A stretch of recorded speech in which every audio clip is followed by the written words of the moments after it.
इस वक्त संसद में मानसून सत्र जारी है और लोकसभा और राज्यसभा में ऑपरेशन सिंदूर को लेकर लगातार सरकार और विपक्ष के बीच तकरार का माहौल देखा जा रहा है। इसी बीच एक बड़ी खबर से आपको रूबरू करा दूं कि कल यानी कि 31 जुलाई को केंद्रीय कैबिनेट की बैठक होगी, जिसकी अध्यक्षता प्रधानमंत्री नरेंद्र मोदी करेंगे। आपको बता दें कि इस बैठक में प्रधानमंत्री किसान सम्मान निधि योजना को लेकर एक बड़ा ऐलान हो सकता है। आपको बता दें कि इस योजना के तहत जो राशि है, राशि को बढ़ाया जा सकता है, जो कि एक किसानों के लिए एक बड़ी बात होगी। आपको बता दें कि फिलहाल प्रधानमंत्री किसान सम्मान निधि योजना के तहत कुल 6,000 रुपये दिए जाते हैं। एक किसान को 6,000 रुपये दिए जाते हैं और प्रति 4 महीने में यानी कि 3 किस्त में ये 6,000 रुपये एक किसान को दिए जाते हैं। और कल की बैठक जो है प्रधानमंत्री मोदी की अध्यक्षता में जो बैठक होगी, ये कई मायने में अहम है, कई फैसले लिए जा सकते हैं। और सूत्रों से जो जानकारी हमें निकल कर सामने आ रही है कि किसानों को लेकर बड़ा ऐलान हो सकता है और प्रधानमंत्री किसान सम्मान निधि योजना की जो राशि है उसे बढ़ाई जा सकती है। अब देखना ये दिलचस्प होगा कि कल की जो बैठक होने वाली है केंद्रीय कैबिनेट की, किन किन फैसलों पर मुहर लगती है। कैमरामैन सौरभ के साथ में आकाश सरोज, प्राइम न्यूज।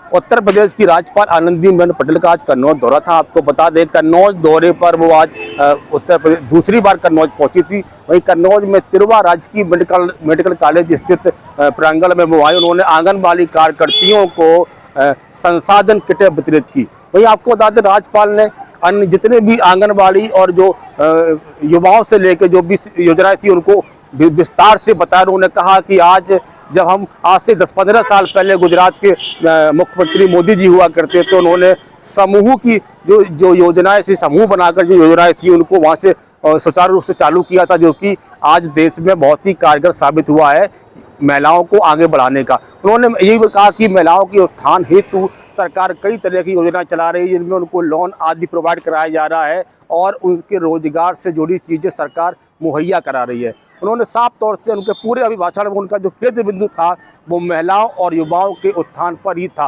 उन्होंने साफ तौर से कहा कि महिलाओं युवाओं का उत्थान होगा तभी भारत एक विकसित देश बन पाएगा और पूरे भारत का जो डंका है पूरे विश्व में तभी बच पाएगा जब हमारा युवा और हमारी महिलाएं पूर्ण रूप से सक्षम होगी। उन्होंने साफ तौर से ये भी सवाल खड़े किए कि आज भी जो महिलाओं को दर्जा मिलना चाहिए और भारत में वो आज भी नहीं मिल पा रहा है, क्योंकि जब हम मंत्रिमंडल का विस्तार देखते हैं तो वहाँ पर महिलाओं की जो सीटें होती हैं, जब कोई भी सरकार बनती है और मंत्रिमंडल का विस्तार करती है तो जो महिलाओं की संख्या होती है बहुत ही कम समझ के रह जाती है। तो कहीं ना कहीं जो महिलाओं को सम्मान मिलना चाहिए वो आज भी कहीं ना कहीं पूर्ण रूप से नहीं मिल पा रहा है। कन्नौज से प्राइम न्यूज के लिए अमित राजपूत। राजस्थान में हुए स्कूली हादसे से सबक लेते हुए बागपत शिक्षा विभाग द्वारा सुरक्षा संबंधी गाइडलाइन जारी की गई है, दिशा निर्देश जारी किए गए हैं। मामले की विस्तारपूर्वक बात करें, जिला विद्यालय निरीक्षक राघवेंद्र प्रताप सिंह द्वारा राजस्थान हादसे की जैसी पुनरावृत्ति बागपत में ना हो, इसको लेते हुए स्कूलों के लिए गाइडलाइन जारी किए गए। जो आदेश जारी किए गए उसमें जो जर्जर भवन है उनमें तालाबंदी, कटीले तारों से बेड़बंदी तथा उसके बाद जो है किसी प्रकार का प्रवेश निषेध जैसी बोर्ड लगाने के दिशा निर्देश जारी किए गए। एक दिशा निर्देश पत्र जारी किया गया है जिसमें तमाम विद्यालयों को इसकी सूचना दे दी गई है, क्योंकि जिस प्रकार से आदेश जारी किया गया है उस तरह लगता है कि शिक्षा विभाग छात्रों की सुरक्षा के लिए गंभीर है।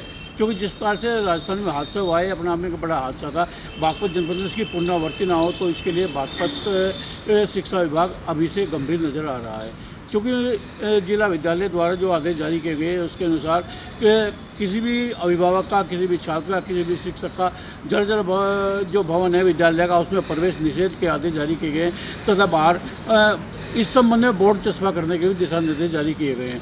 क्योंकि जिला विद्यालय निरीक्षक के अनुसार बच्चों कह सकते हैं कि स्कूली छात्रों की सुरक्षा सर्वोपरि है, जिसके चलते आदेश जारी किए गए हैं। तमाम जानकारी के साथ, तमाम सवालों के साथ सहयोगी camera person Sunil Agarwal, prime news. Bhopal crime branch के हत्थे चढ़े यासीन अहमद उर्फ मिंटू और उसके चाचा सावर एवर के खिलाफ क्राइम ब्रांच लगातार कार्रवाई कर रही है और क्राइम ब्रांच ने अभी तक जो कार्रवाई की है उसमें यासीन के खिलाफ कई मुकदमे दर्ज हो चुके हैं, जिसमें एक मामला कोइफिया थाने में दर्ज हुआ है जहां एक युवक निकलकर सामने आया। उसने युवक ने आरोप लगाया कि उसके बंधक बनाकर उसके खिलाफ उसके साथ मारपीट की गई थी। इस मामले में कोइफेजा थाना पुलिस ने यासीन के खिलाफ एक नई एफआईआर दर्ज की है। वहीं दूसरे मामले में महिला थाना पुलिस ने एक नई एफआईआर दर्ज की है। इसमें सारिक और यासीन के खिलाफ आरोप लग रहे हैं। वहीं कोई जो पिपलानी थाने की आनंद नगर चौकी है, उसमें एक पीड़िता सामने आई। पीड़िता ने सारिक मछली खिलाफ आवेदन दिया है, जिसकी जांच चल रही। जांच के बाद एफआईआर होने की उम्मीद जताई जा रही है। वहीं आज जिला प्रशासन और पुलिस प्रशासन ने जो सारिक मछली एंड परिवार है, इनके खिलाफ बड़ी कार्रवाई करते हुए करीब 50 करोड़ रुपए के अवैध निर्माण पर कार्रवाई की है। करीब 15-20 जेसीबी लेकर पहुंचे एसडीएम और पुलिस प्रशासन के दल ने यहां अवैध निर्माण का ध्वस्त कर दिया है, जिसको लेकर अब ये कयास लगाए जा रहे हैं कि पुलिस ने और प्रशासन ने जो मछली परिवार है, इन पर कार्रवाई के लिए पूरी कमर कस ली है। जिस तरह से ये अवैध गोरख धंधों में शामिल थे, उसको लेकर अब पुलिस इनके नए कई कारनामे खोलने के लिए तैयार है। देखा माना जा रहा है कि जो सारिक मछली है, सारिक मछली के कई राजनेताओं और कई ऐसे दिग्गज लोगों से संबंध थे, जिसके चलते इनके रसूख के आगे कोई भी शिकायत करने से गुरेज करता था। ऐसे में माना जा रहा है कि अब पीड़ित धीरे धीरे निकल कर सामने आ रहे हैं और इनके जो कालिक या जिनकी जो काली या इनका जो रसूख था, वो धीमे धीमे ख़त्म हो रहा है और इनके खिलाफ लोग खुलकर सामने आने लगे और इन पर कार्रवाई के लिए पुलिस और प्रशासन तैयार बैठा है। आज करीब सुबह 10-11 के बीच में जो एसडीएम अपने दल बल के साथ सारिक मछली के ठिकानों पर पहुंचे, जहां पर वेयर हाउस, फैक्ट्री और फार्म हाउस, इस तरह के जो अवैध निर्माण थे, वहां पर बुलडोजर चलाया गया और इन पर कार्रवाई की गई है। सारिक मछली का नाम इससे पहले तब जुड़ा था जब एनएचआरसी की टीम ने सारिक मछली के संलिप्त होने लब जिहाद के जो केस चल रहे थे, उस केस में सारिक मछली का नाम जुड़ा होने की इनपुट दिए थे और मध्य प्रदेश पुलिस और प्रशासन को यानी डीजीपी को पत्र लिखा था कि इस मामले में पूरे में सारिक मछली का कहीं ना कहीं इन्वॉल्व या संलिप्तता पाई जा रही है, इसके खिलाफ कार्रवाई की जाए। यानी कि एनएचआरसी की टीम ने बहुत पहले ही आगाह कर दिया था कि ये सारिक मछली लोगों जो नई जो लड़की स्कूल कॉलेज गर्ल्स लड़कियां हैं, इनको बरगला कर धर्म परिवर्तन कराकर इनको धर्मांतरण के लिए, लव जिहाद के लिए उकसाते हैं। ऐसे में जो भोपाल पुलिस की बाग सिवनिया, अशोका गार्डन और जहांगीराबाद थाना पुलिस ने करीब 6 एफआईआर दर्ज की थी और करीब 6 लोगों को गिरफ्तार किया था। उसी मामले में 90 क्लब को जो भोपाल कलेक्टर हैं कौशलेंद्र विक्रम सिंह, उन्होंने ध्वस्त किया था, जहां 90 क्लब के अंदर बैठकर लड़कियों को फंसाया जाता था और उनको ड्रग्स और फिर धर्मांतरण के लिए उकसाया जाता था। उसी कड़ी में जब क्राइम ब्रांच ने कार्रवाई की तो सारिक मछली के भतीजे यासीन को पुलिस ने गिरफ्तार किया। करीब 15 ग्राम से अधिक एमडी जो प्रतिबंधित नशा है, जिसको सेवन करने से जो युवा हैं वो 24 घंटे के लिए नशे में धुत हो जाते थे, उस नशे के साथ में एमडी के साथ में क्राइम ब्रांच ने यासीन और उसके चाचा साहबर को गिरफ्तार किया था। अब देखने वाली ये बात होगी कि सारिक मछली के खिलाफ कब किस थाने में एफआईआर दर्ज होती है। हालांकि राजधानी लखनऊ में आज बड़ी संख्या में अपनी 18 सूत्री मांगों को लेकर के दिव्यांग विधानसभा के बाहर पहुंचे। विधानसभा के बाहर पहुंचकर दिव्यांगों ने जमकर हंगामा किया। दिव्यांगों का आरोप है कि उत्तर प्रदेश सरकार को लगातार वो ज्ञापन के माध्यम से अपनी 18 सूत्री मांगों को लेकर के सरकार तक कई बार ज्ञापन दिया गया, लेकिन उत्तर प्रदेश सरकार ने अभी तक उनकी 18 सूत्री मांगों को पूरा नहीं किया है, जिसको लेकर के आज बड़ी संख्या में कांग्रेस प्रकोष्ठ के जो दिव्यांग थे वो विधानसभा के बाहर पहुंचे। हालांकि पुलिस ने उनको इको गार्डन भेज दिया है। अब देखना यही होगा कि दिव्यांगों की जो 18 सूत्री मांगे हैं उनको उत्तर प्रदेश सरकार किस नज़रिए से देखती है। लखनऊ से आशीष कुमार वर्मा, प्राइम न्यूज़। उत्तराखंड में निरंतर बरसात हो रही है, जिसके कारण जगह जगह नुकसान भी देखने को मिल रहे हैं। लेकिन वहीं अगर बात करें चारधाम यात्रा की, तो वो निरंतर चल रही है और श्रद्धालुओं का हौसले बुलंद दिखाई दे रहे हैं, क्योंकि अभी तक का जो आंकड़ा है वो लगभग 41 लाख पार कर चुका है और अभी 3 महीने का सीजन और बचा हुआ है, जिसमें कि ये उम्मीद की जा रही है कि ये आंकड़ा लगभग 60 लाख को पार करेगा। क्योंकि ये इतिहास बनने जा रहा है। इस बार ऐसी उम्मीदें जताई जा रही है क्योंकि 2023 में ये आंकड़ा 56 लाख पर पहुंचा था और इस बार ये उम्मीद की जा रही है कि ये आंकड़ा 60 को अगर पार करता है तो ये एक नया इतिहास होगा, नया कीर्तिमान होगा उत्तराखंड की चारधाम यात्रा में। अब देखने वाली बात ये होगी कि आगामी जो 3 महीने बचे हैं उसमें कितने श्रद्धालु पहुंचते हैं और वहां पर जो व्यवस्था है शासन प्रशासन उससे कैसे निपटते हैं। अपने सहयोगी राहुल के साथ मदन सिंह, प्राइम न्यूज, देहरादून।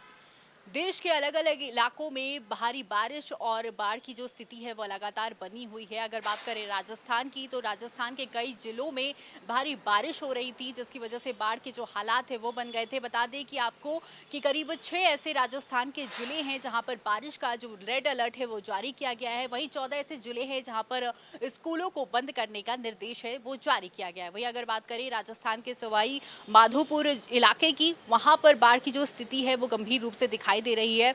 अलग अलग इलाकों में बाढ़ की स्थिति है वहां पर और घरों में करीब 5-5 फीट तक पानी भी भर गया है।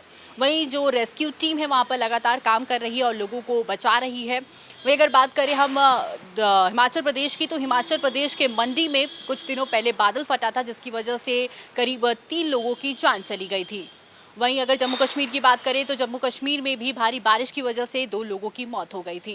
वहीं आपको बताएं कि मंडी में भारी बारिश की वजह से बाढ़ के जो हालात हैं वो लगातार बने हुए हैं। वहीं हिमाचल प्रदेश के अलग अलग इलाकों में भारी बारिश की वजह से जो सड़कें हैं वो बाधित हो गई हैं। वहीं 355 सड़कों को बंद करने का निर्देश दिया गया है। पूरे हिमाचल प्रदेश में जो 355 सड़कें हैं उनको पूरी तरह से बंद कर दिया गया है। वहीं आपको बताएं कि पूरे देश में हिमाचल प्रदेश के साथ ही मध्य प्रदेश और बिहार में बारिश का जो ऑरेंज अलर्ट है वो जारी किया गया है। कैमरामैन सौरभ के साथ मैं सिमी सोनी, प्राइम न्यूज, नोएडा। संपूर्ण मध्य प्रदेश में लगातार हो रही बारिश कहीं ना कहीं लोगों के लिए परेशानी का सबब बना हुआ है। बात अगर मध्य प्रदेश के भोपाल की करें तो भोपाल में भी लगातार बारिश हो रही है, वहाँ पर भी कहीं ना कहीं जनजीवन अस्त व्यस्त हुआ है। बात यदि ग्वालियर संभाग की जाए तो ग्वालियर संभाग में भी लगातार बारिश हो रही है। ग्वालियर ज़िले में तिघरा के बांध के गेट लगातार 6वीं बार यहाँ पर खोले गए हैं। उससे कहीं ना कहीं आसपास के जो गांव हैं उनको भी यहाँ पर दिक्कत का सामना करना पड़ रहा है। बात यदि श्योपुर संभाग की जाए तो श्योपुर संभाग में लगातार जो बारिश हो रही है उससे लोगों का जीना दूभर हुआ है क्योंकि खतरे के निशान से आसपास की जो नदियाँ हैं लगातार ऊपर बह रही हैं। जिला प्रशासन और एनडीआरएफ की टीम लगातार अपनी नज़र बनाए हुए है।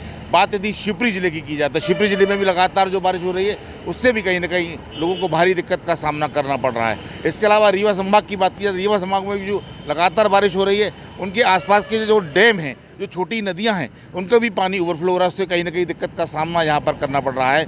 जिला प्रशासन के द्वारा बच्चों के स्कूल की छुट्टियाँ यहाँ पर कर दी गई हैं और जहाँ पर जिन निचली बस्तियों में लगातार पानी भर रहा है वहाँ पर लगातार प्रशासन की टीमें अपनी नज़र बनाए हुए हैं। वहाँ पर खाने की सामग्री लगातार पहुँचाई जा रही है।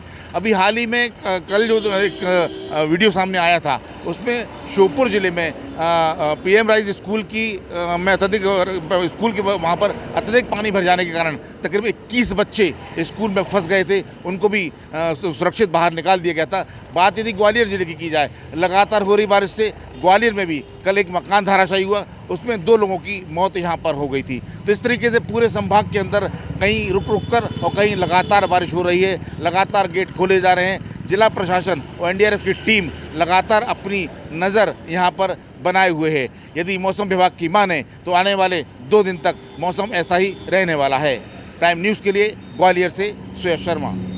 जिस तरह से रामपुर में ड्रोन की दहशत देखने को मिल रही है, लोगों के हाथों में डंडे हैं और लोग सो नहीं पा रहे हैं। कहीं ना कहीं रात के 10 बजते हैं और ड्रोन दिखाई ना आसमान में दिखाई पड़ते हैं। उसके बाद 2 ड्रोन जो थे रामपुर में गिरे हुए मिले, एक टांडा में, एक मिलक में 2 मिले और उसकी जब जांच हुई तो प्राइवेट दुकान से किसी खरीदा गया था, 2200 रुपए का वो ड्रोन था। उसी को लेकर जो है पुलिस कप्तान सागर मिश्रा ने उसकी जांच करा दी।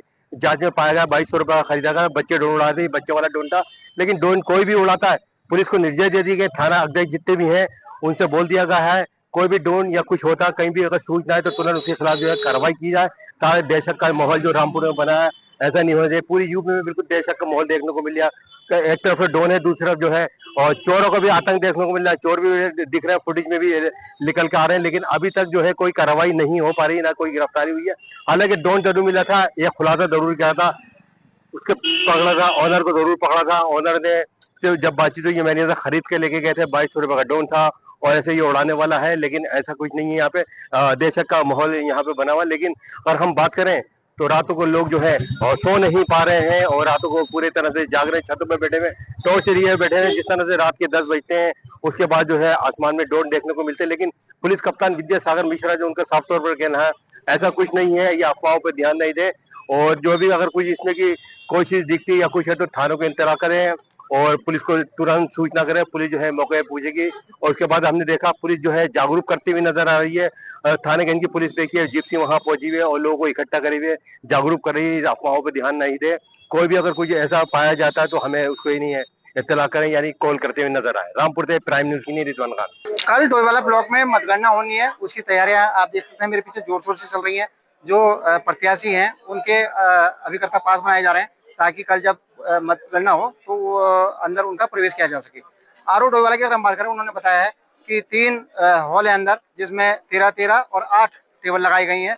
कुल 6 चरण की ये जो है मतगणना होगी और बताया जा रहा है कि 24 घंटे से पहले नतीजे आ जाएंगे, क्योंकि लगातार ड्यूटी लगाई गई है। जो निर्वाचन कर्मी हैं, लगातार गिनती चलेगी। हालांकि 2 पालियों में अधिकारियों की ड्यूटी रहने वाली है, सुबह 8 बजे से शाम 8 बजे तक, उसके बाद फिर दूसरी शिफ्ट बदली जाएगी। तो इस तरीके से डोईवाला ब्लॉक की अगर मैं बात करूं, यहाँ 37 ग्राम पंचायत हैं जिनमें चुनाव हो रहे हैं। इसके अलावा 38 क्षेत्र पंचायत सदस्य और 5 जिला पंचायत सदस्य सीटों पर चुनाव हो रहे हैं, जिसमें 1,42,000 वोटर थे। और उसमें अगर हम बात करें तो 1,02,000 मतदाताओं ने अपने मत का प्रयोग किया है। तो कल मतगणना होगी, उसके लिए लगातार गहमा गहमी और तमाम जो प्रत्याशी हैं वो अपने अभिकर्ता पास यहाँ बनाने में लगे हैं। राजकुमार अग्रवाल, प्राइम न्यूज।